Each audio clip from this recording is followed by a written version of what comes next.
Hi friends, it's Megan from meganalisamedium.com, and I welcome all of those new people to my channel that have found their way here. Thank you for being here to support my channel and get information about all things to do with development of mediumship and psychic abilities, what my own personal experiences have been, how I deal with certain things, and helpful tips that I share with you about development. What do you do as a psychic or a medium when you're faced with critics and skeptics and cynicism and general haters?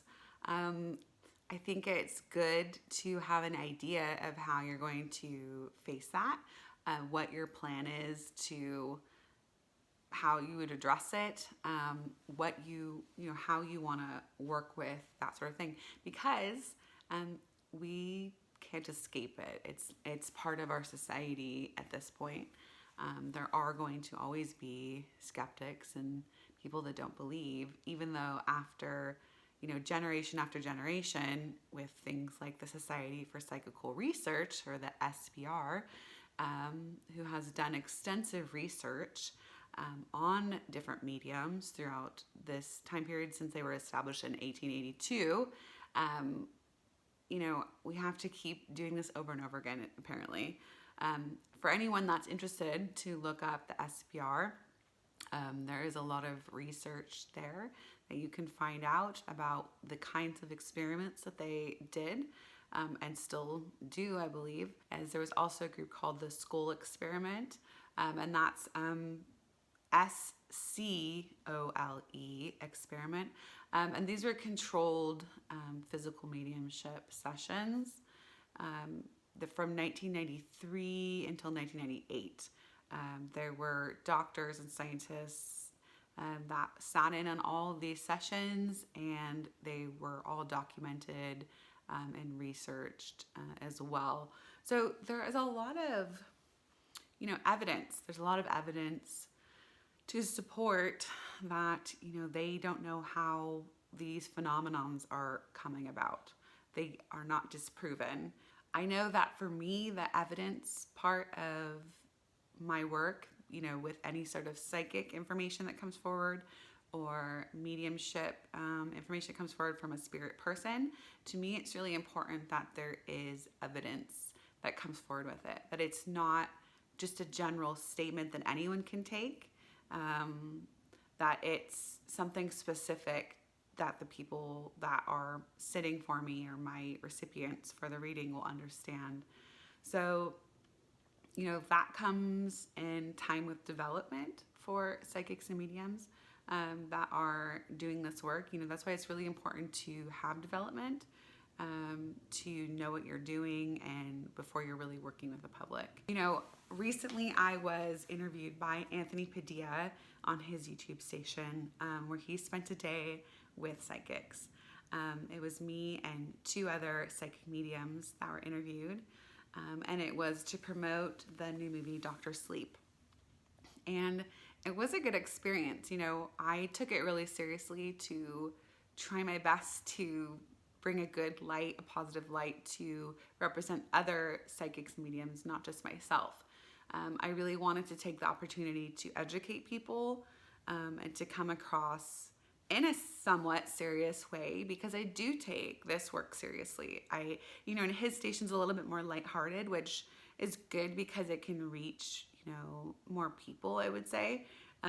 It's more like geared toward younger generations of people, which I really like, because, yes, I'm in my 30s, but I still feel that I'm on the younger end, younger side. So, and I connect well with younger people. So it was a good experience, and in general the comments have been supportive, but which I should have never even looked at any of the comments. It's never a good idea to really do that, especially when there's such a big wide audience, and there's going to be a lot of varying type of comments that come. So anyway, of course I looked at some of them, and like I said, they were generally supportive, but there's definitely some people that just flat out hate anyone that does psychic or mediumship work, because in their idea of it, they think that somebody's trying to do harm to others. And there are people out there that do that, and that's the reality. Unfortunately, they're, with any work, doctors, people that work on cars, people that do anything, there's varying levels of like people that are honest and doing the work because they love it and they want to help people, and people that are doing it to take advantage or to just get money. And I think that is the case for all professions. So I know this one's maybe a little bit different because a lot of people don't really understand how this works, and they've never had their own experiences with, connecting more than their five senses or understanding that there's more than just what they see in this physical world. I think that definitely plays a part in not understanding this. It's hard because, with my own experiences, that's why I know what I know. Like, that's why I not only believe, I know, because I've had spirit people come and literally put feelings into my body in different places to tell how they passed or what they were like in this life, and to show me things and to tell me things, and to, for me to relay the information to their loved one that was then validated. Like, there's no other way that I would know the things about these people. Like, most of the time I'm doing readings for people I don't know at all. So there's that. Secondly, even if I did know them, I don't generally know they're people that have passed over or specific things about any of that. So it's like, how do you explain it? How do you explain that when that's happening? If you haven't had your own experience with a legit psychic medium, I can completely understand why you would not understand this and why you would think that that's nonsense. Like, of course I can understand that. I think it's important to have a healthy criticism as far as, what you're looking at with things. I think it's not healthy to go in completely believing anything. I think that could be not wise. And people can be taken advantage of in that way. So it's like, that's why the proof part, that's why the evidence and the validation part is super important. Now, I think it's important to have an open mind. I think that when you're going into exploring, what is possible beyond what we know, I think it's important to be open and to at least allow that possibility to present itself.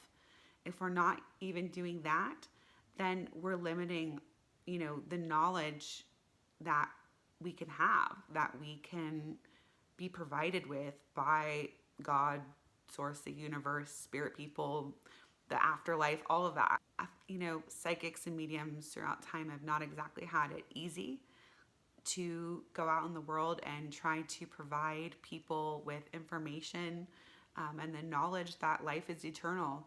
I think, we need to have a good idea of how, as psychics and mediums, we're going to approach when these sorts of things happen. When we have somebody that either wants a reading or just wants to sort of spew hate at us, how we're going to respond to that, and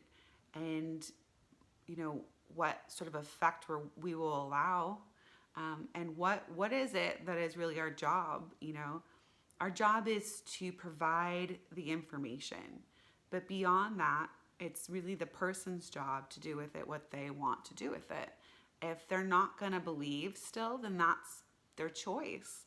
If they're not going to then use that information to explore further, that's their choice. So, we can only do so much. You can take a horse to water, but you can't make them drink. And that's really, really true. When I do readings, I don't have to see the person. I don't even necessarily have to have a response from them to get the information. It does help to get a yes, and to build the communication with the use of the energy of their voice. That does absolutely help. Now, when I'm doing a reading, I ask all of my sitters that, or even if I'm doing a platform demonstration, etc., I ask them only to give me a responsive yes, no, or I need more information. I ask them not to give me anything else. I also don't ask questions. So I don't say, I have Mary here, who's that? I don't do that. I make statements. So if that were to come about, I would say I'm aware of the name of Mary coming forward. And then I would just let that unfold from the spirit person. I would then go back to the spirit person to get more information from them instead of getting it from my sitter. When it comes to the idea of like cold reading, where you're just getting information based off of the way someone looks and that kind of thing, as far as I'm concerned, someone that's doing that can only get so much information. There's only so much that can come from that. And I mean, I don't know, like for me, when I'm doing a reading, I try really hard not to get into my head and have preconceived notions of what the person's like or where they come from or anything like that. It literally could be anything. So I try to just stay so open-minded that literally anything could be the information that comes forward, that I then am aware of, just to whatever information's coming forward from the spirit people that want to come forward. Or if it comes to psychic work, I'm just allowing the information that's coming forward to me through their auric field and, their own soul energy to come and to impress me. So it's like whatever's coming forward to me in my clairs, which could be, my feeling clair of clairsentience, clairvoyance of seeing, claircognizance of knowing, clairaudience of hearing, clairgustus of smelling, if we want to go into all the clairs. And I know there's one more of tasting, but I can't remember the name of that. We'll just call it clear taste. But, if I want to get information, that's how I'm going to allow it to come to me. I'm not using my mind, and that's the difference. And that's what people that don't understand this don't get, because again, they've never had this experience. They've never had the experience of this. Or if they have, they're unaware of it. They're not aware of what that's like. I wanted to address this because I think that it's sort of unfortunate, that to know there's people out in the world that literally hate me because they think I'm doing something either evil, if it's a religious view, or that they think I'm doing something to try to hurt people. That does bother me because, that's not in my character and that's not my intention. So it's to think about that really does bother me. So what is the best thing to do then when these things occur? I think really just becoming the best psychic medium that you can by continuing your development, by being open to letting the spirit really dictate what's going on as far as the information that comes forward, understanding that our development really never ends. Sitting in the power, I think, is super important, which I explain in another video. So please just look up Sitting in the Power of my other videos, why we do it. I think that's very, very important to let the other world to develop us. I think just keeping your focus of why you're doing this. Are you doing this for helping people and healing people and because you feel called to do it? Are you doing it because you think you're going to get rich and, become famous? Those are definitely two different ways of looking at it. I think that if we can continue on with a pure heart, and trusting that what we're doing is of integrity, and providing our best selves to our clients, to the people, our recipients of our work, I think that's really our best way of going about dealing with critics. I think if you want to participate in psychical research and be a person that is getting tested on, I know they still do that. I know there's a society also in America that does this. I'm not aware of the name of it, but there are definitely still studies going on. If you want to participate in something like that, I'm sure that you could. Do I think it's necessary? I don't know. I mean, there's so much evidence that's already been done. I'm not sure that continuing to do it is going to change people's minds if there's already so much information out there as it is. So, I mean, maybe not. I don't know. I haven't myself participated in this sort of work. I mean, some of the conditions of things that they put people under are very extreme. So I don't know how I feel about it as far as myself, but I think it's really more about, are you bringing forward quality evidence? Are you bringing forward specific enough information that, people would have a hard time trying to figure out how exactly you would have this information, if not from the spirit world? I really think that that's really where our focus needs to be, is on just continuing our development, doing our best to be our best selves so that the spirit world can work with us in the best way that they can. And I think that's probably our best defense, really, against it. And just also not being defensive. I think when we become defensive against criticism, I think that seals the idea for that person that's bringing that forward to say that they're right. And I think just being open-minded and understanding that it's just because that they don't know, they've never had the experiences, and to just be understanding that people are at where they're at within their knowledge and their experiences, and just being okay with knowing there's people out there that just don't get it, and they're not maybe even going to in their lifetime. One day they'll know when they pass to the spirit world that, we'll be vindicated. Really will be vindicated with what we're saying, because they'll know that that's true.